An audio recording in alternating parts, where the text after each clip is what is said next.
Ryan's office revenge. I knew something was wrong when I walked into my office Monday morning and found my Navy coffee mug, the one that had survived 12 years of Navy service and 20 years at Titan Defense Systems, sitting cracked in half on my desk like someone had dropped it on purpose. That mug had been through hell with me. Desert storms, server crashes, 3 different CEOs, and 1 small kitchen fire back in 2018. But apparently, it couldn't survive Amanda Sterling. My name's Frank Mitchell. I'm 49 years old, and I've been the senior IT operations manager at Titan Defense Systems since I left the Navy 20 years ago. I thought I'd seen everything in corporate America, but I was wrong. Amanda was the new VP of operations, fresh from some consulting firm with her Harvard MBA and her digital transformation playbook. She'd been at Titan for exactly 3 months and already had plans to revolutionize everything we'd built since Y2K. She called people like me legacy assets, and not in a good way. When she said it, you could hear the air quotes in her voice, like we were museum pieces that had outlived our usefulness. You don't survive 12 years in Navy IT and another 20 in defense contracting without learning to read the room. Something had shifted in the building the minute Amanda arrived with her PowerPoint presentations about cloud migration and cost optimization. She looked at our server room like it was a museum, and at guys like me like we were the exhibits that needed updating. The thing about defense work is that it's not like running a startup. We handle classified systems for the Pentagon, NSA, and other 3-letter agencies I can't name without violating about 6 different security oaths. You don't just move that stuff to Amazon Web Services because some consultant said it would save money. But Amanda didn't understand that. She saw servers and thought expense. I saw those same servers and thought national security. It started small, the way these things always do. She removed my security badge access to certain areas for audit purposes. She scheduled meetings about system upgrades without inviting me, the guy who designed half the infrastructure she was discussing. She hired outside consultants to evaluate our IT systems, consultants who'd never held a security clearance and didn't understand why we couldn't just move everything to the cloud like everyone else. I'd been maintaining these systems since Windows 98 was cutting-edge technology. I knew every cable, every backup protocol, every fail-safe we'd built to keep classified data secure. When Hurricane Sandy hit in 2012, I slept in the server room for 3 days to keep our systems running while half the East Coast was underwater. When a contractor accidentally cut our main fiber line in 2019, I had backup communications running in 20 minutes using systems I'd quietly maintained just for that kind of emergency. But there's no PowerPoint slide for institutional knowledge, no metric for guy who prevents disasters before they happen. Amanda wanted metrics she could show the board, and I was just overhead in her spreadsheet, a line item that needed optimization. The writing was on the wall when she started scheduling optimization meetings without me. I'd walk past conference rooms and see her with Jordan Walsh, our CFO, pointing at charts showing how much money they could save by outsourcing our operations to TechFlow Solutions, some outfit in Virginia that promised to handle everything for 40% less than our current budget. What they didn't understand was that our current budget included 20 years of relationship building with government clients, security protocols that had been tested and refined through actual crises, and institutional knowledge that couldn't be downloaded from a manual. TechFlow's pitch deck looked great, but it was built on assumptions about IT work that don't apply when your clients include people who can make you disappear if you mishandle their data. I stopped correcting people when they made mistakes in system documentation, started keeping copies of everything in my personal files, not because I was planning revenge, just because 20 years of experience teaches you that paper trails matter when things go sideways. The Navy taught me to always have a backup plan, and corporate America had reinforced that lesson in ways the Navy never imagined. Amanda's management style reminded me of a particular type of officer I'd encountered in the service, the kind who graduated from the Naval Academy with perfect grades but had never actually fixed anything that was broken. They could recite regulations from memory but couldn't troubleshoot a radio in the field.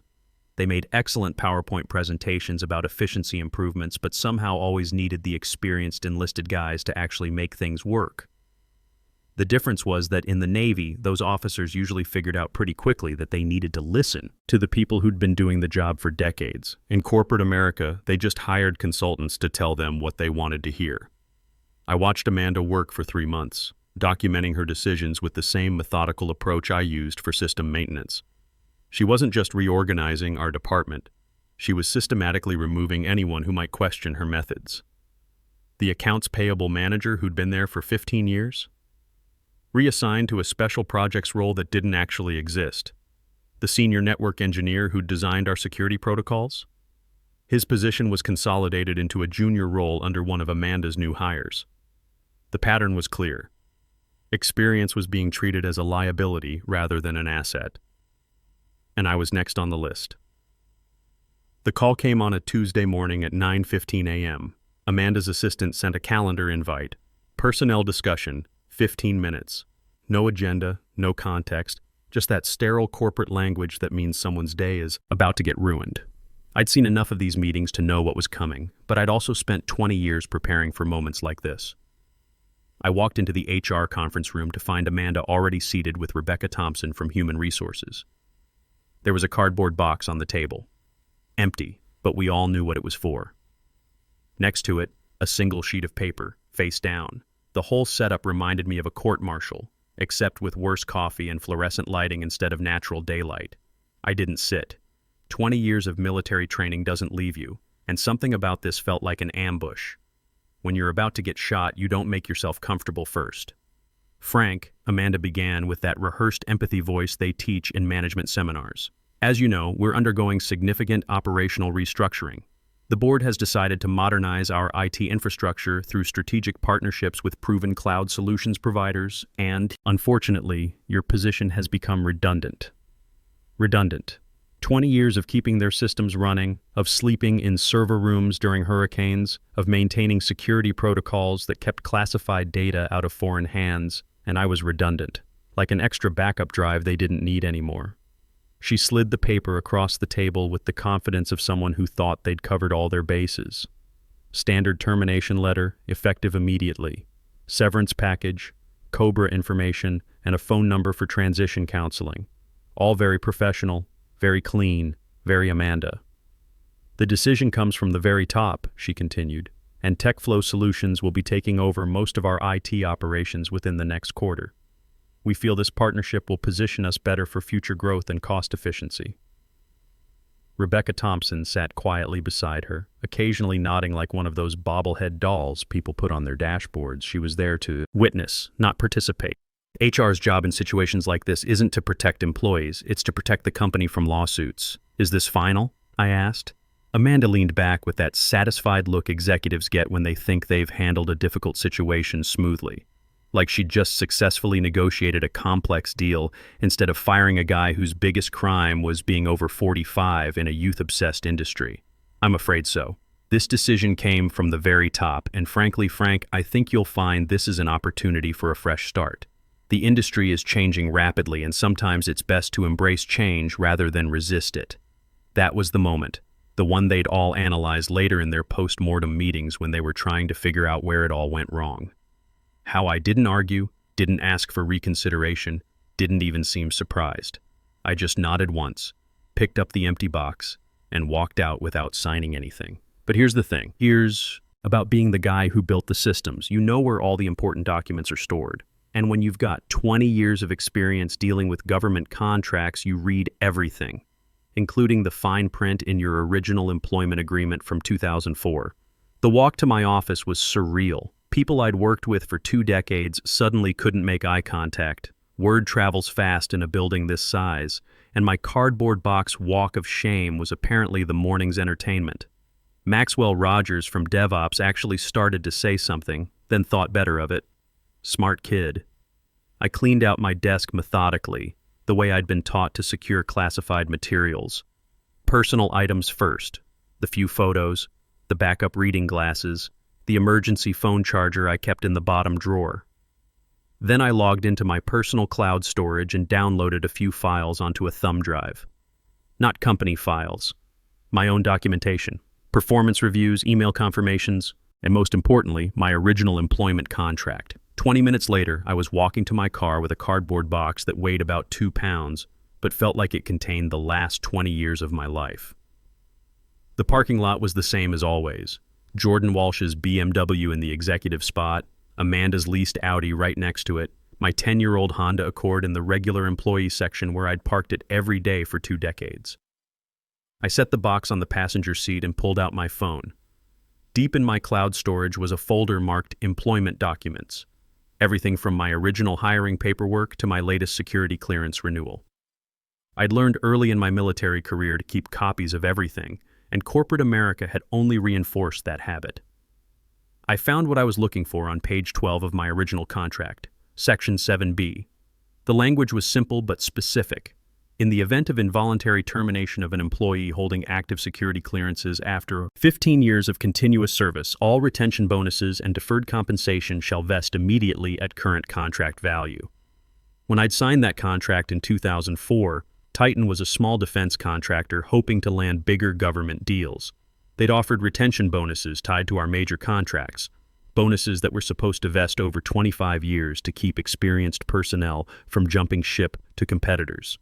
It was a common practice in the defense industry, designed to prevent brain drain to higher-paying private sector jobs.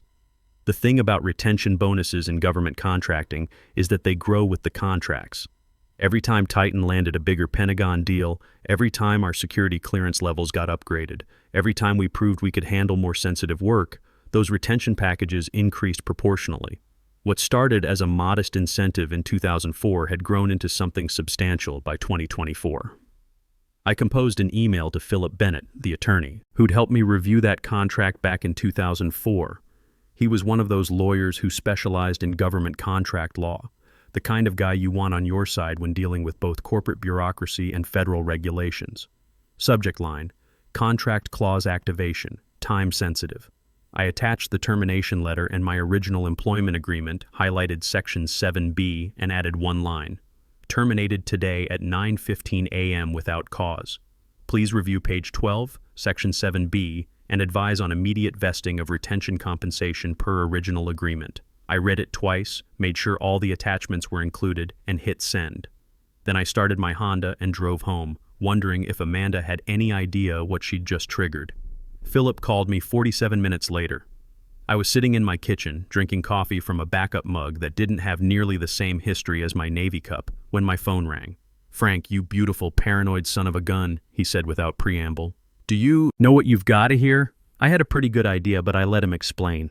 Philip was the kind of lawyer who got excited about contract technicalities the way other people got excited about sports scores. "This retention clause is tied to your clearance level and the current value of your assigned contracts," he continued, and I could hear him typing, calculating in real time. "Based on the Pentagon contracts you're cleared for, the NSA work, and that new Space Force project that came through last year, Frank, we're looking at approximately $3.2 million in immediate vesting." The phone was quiet for a moment while that number sank in. Then Philip's voice came back, sharper now, more focused. "I'm sending copies to Jordan Walsh in Finance and Dennis Crawford, the CEO. This is legally bulletproof, Frank. They signed this, you fulfilled your end by staying 20 years, and they terminated you involuntarily. There's no wiggle room here." "What's the timeline?" I asked. "I'm filing the formal notice today. They'll have 48 hours to respond, but honestly, there's nothing to negotiate. The contract language is crystal clear, and their own termination letter proves involuntary separation. They're going to pay. The only question is whether they do it quietly, or if we have to make noise." Within 2 hours, my phone started ringing. First Jordan Walsh, the CFO, sounding like he'd just swallowed something sharp. "Frank, we need to discuss this contract situation. There might have been a misunderstanding about the termination process." I let it go to voicemail. Then I played it back twice just to hear the panic in his voice. Jordan was the kind of financial guy who thought everything could be solved with spreadsheets and cost-benefit analyses.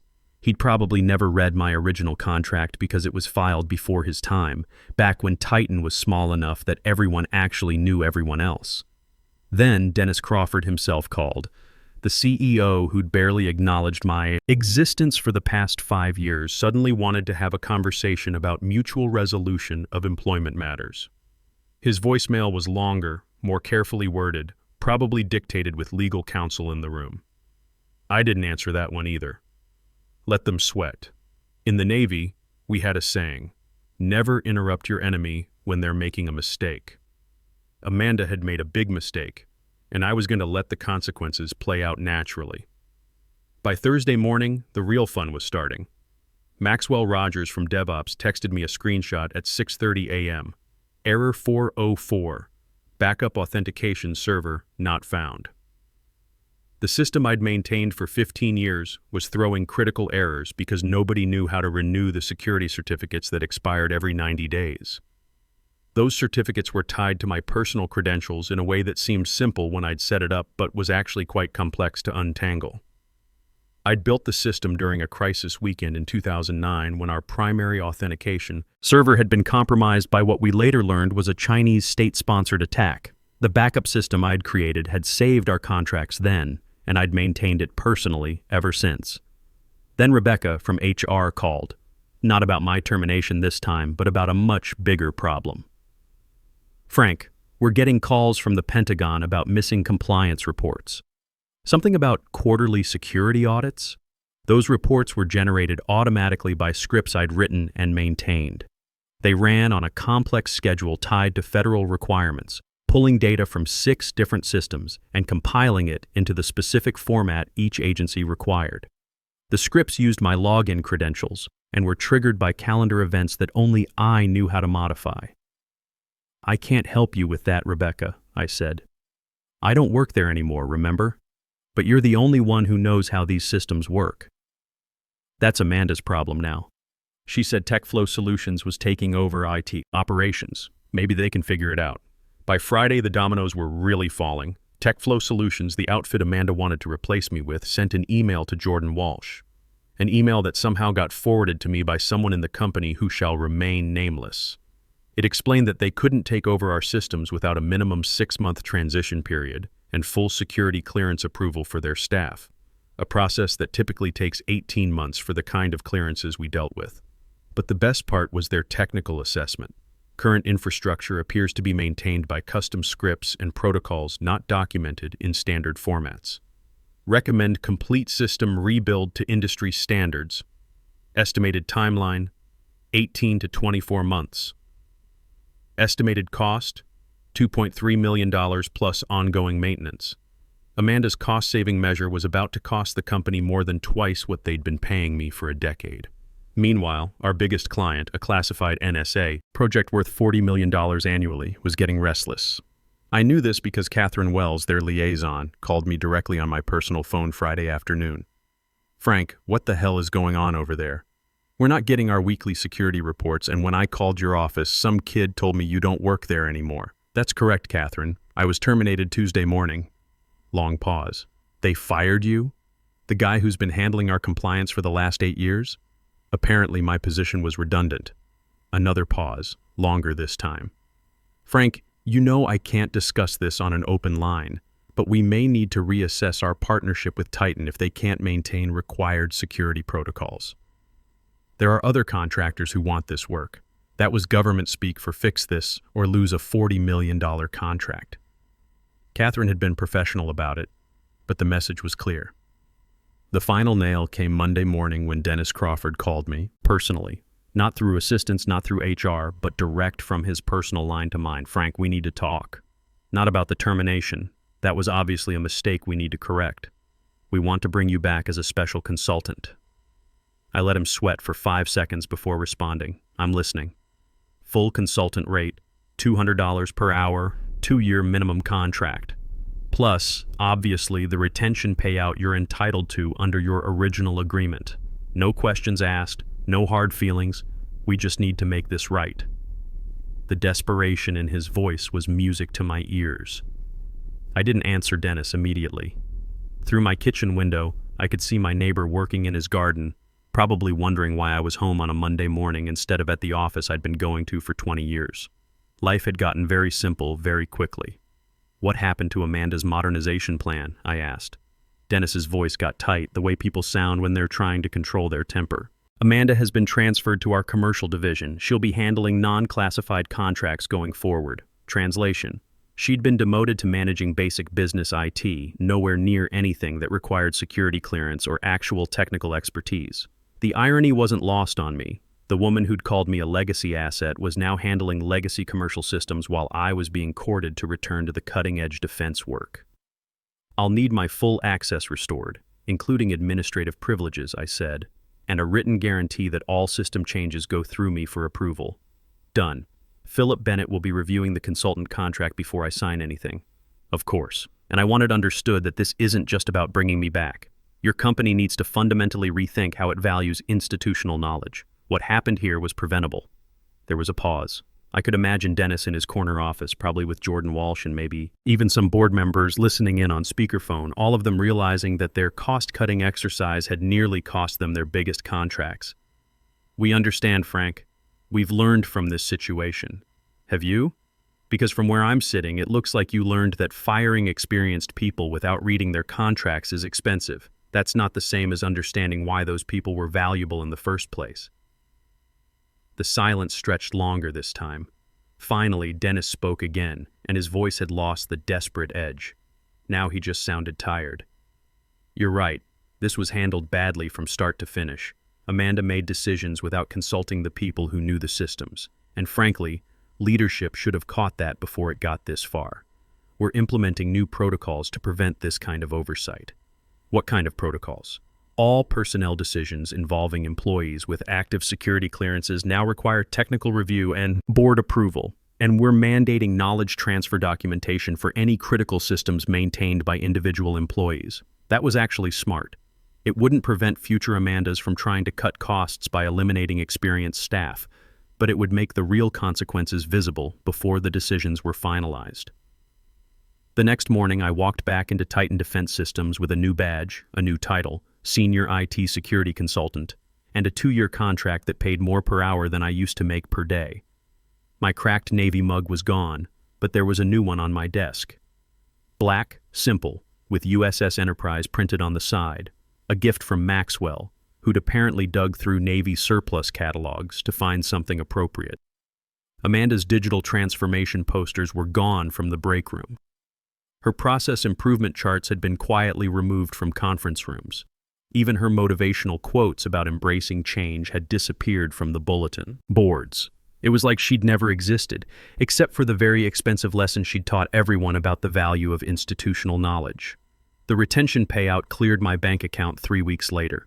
$3.2 million, minus taxes, but still enough to buy a very nice house with cash and set up a comfortable retirement fund.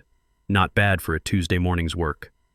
Philip took his standard 15% contingency fee and seemed almost as satisfied with the outcome as I was. You know, he said when he called to confirm the transfer, in 25 years of contract law, I've never seen a clause that elegant.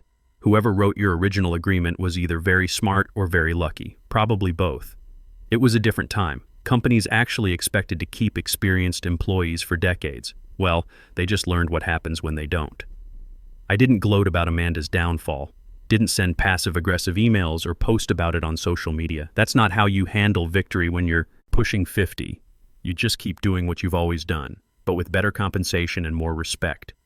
The systems issues were resolved within a week of my return. Not because I worked magic, but because I simply resumed the maintenance routines I'd been doing for 20 years. The NSA compliance reports started flowing again. The Pentagon security audits passed without issue. TechFlow Solutions quietly withdrew their bid to take over our operations, probably realizing they'd underestimated both the complexity and the liability involved. Maxwell Rogers got promoted to Senior Network Administrator, a position that had been eliminated during Amanda's optimization but was quickly recreated when they realized how much work I'd been doing single-handedly. Smart kid, and he actually listened when I explained why we did things certain ways.